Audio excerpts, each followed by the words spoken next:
I recently hit a milestone, my late 20s. Most people will say that the late 20s start at 27, but this was my first full year out of school since preschool, so I call it at 28.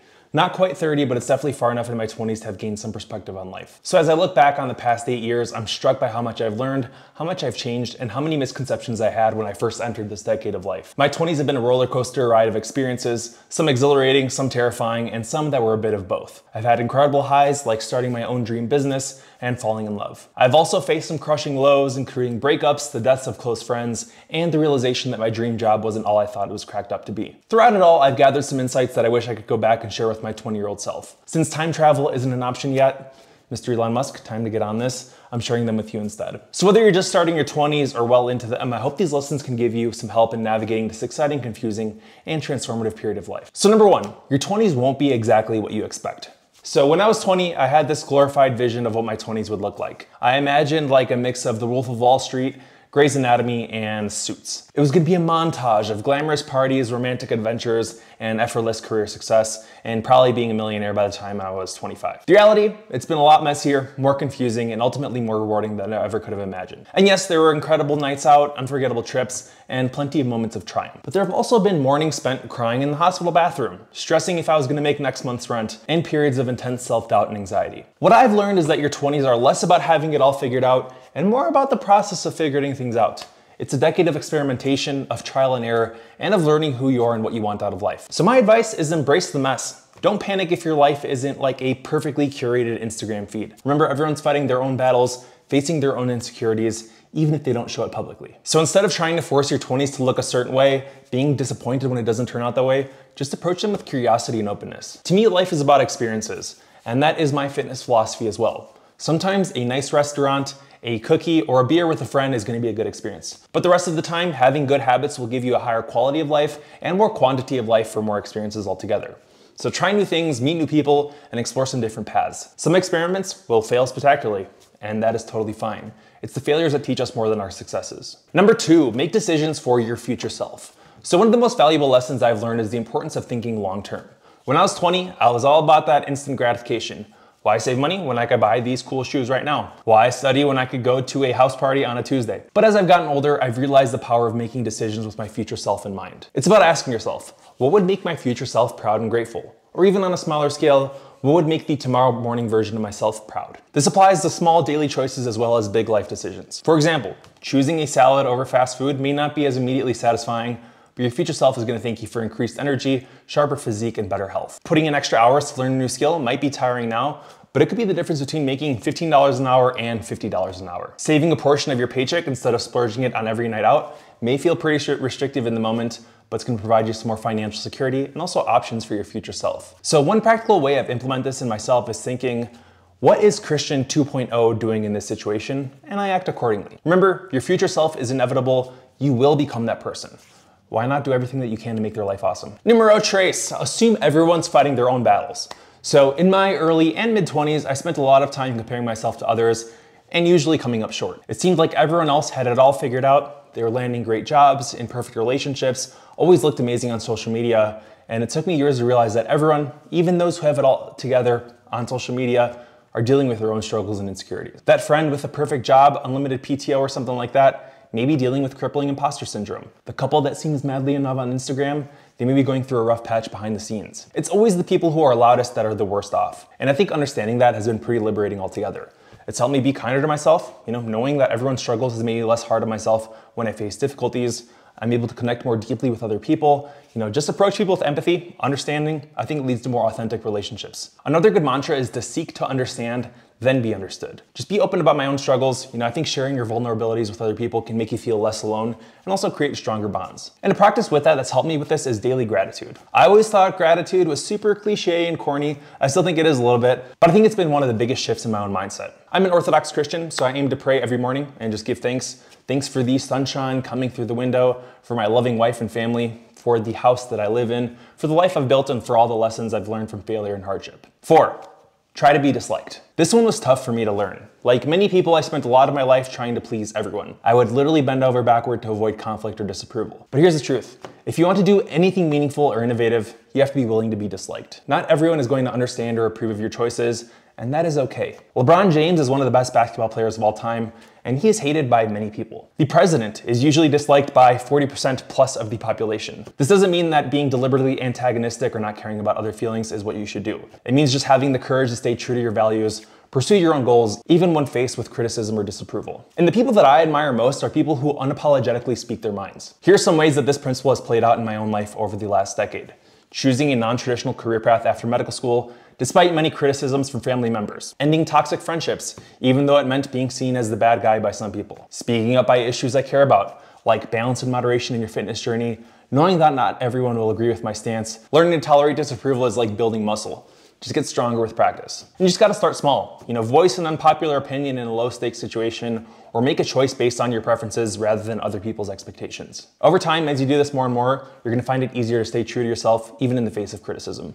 I really do think this is a superpower. Number 5, you can't fundamentally change yourself or others. When I was 20, I had this idea that with enough effort, I could completely reinvent myself. I always thought I could fix coworkers, friends, or romantic partners if I just tried hard enough. Both of these beliefs led to a lot of frustration and disappointment.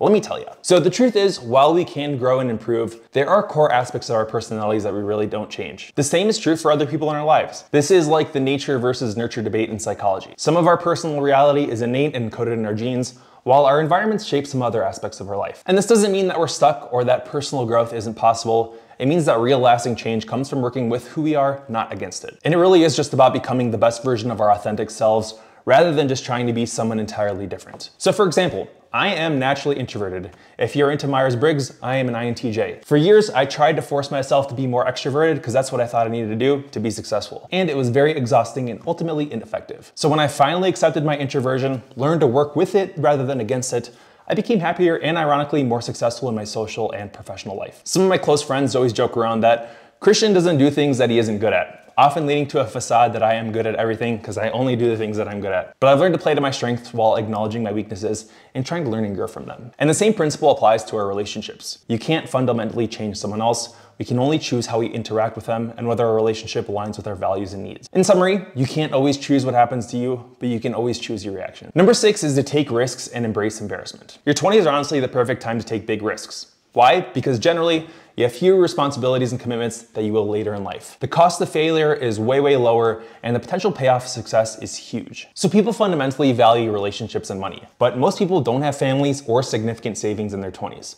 Why not take a risk? But here's the catch. Taking risks often means facing the possibility of embarrassment. And let's be honest, embarrassment kind of sucks, feels pretty bad. So if I could go back and tell my 20-year-old self something, I would say embrace embarrassment. It's a sign that you're pushing yourself out of your comfort zone, which is where real growth happens. Some of the best opportunities in my life have come from taking risks that could have, and sometimes did, result in embarrassment. Like quitting practicing medicine in favor of starting my own business. It worked and I'm happier than ever. Performing karaoke at a bar with friends. You do not want to hear me sing, I promise you. Expressing my feelings to my best friend, who is now my wife. So a practical tip here, try the 5-second rule popularized by Mel Robbins. When you have an impulse to do something that scares you, count backwards from 5 and then take action before your brain can talk you out of it. Number 7, most relationships are temporary, and that's okay. When I was 20, I thought that every friendship and romantic relationship would last forever.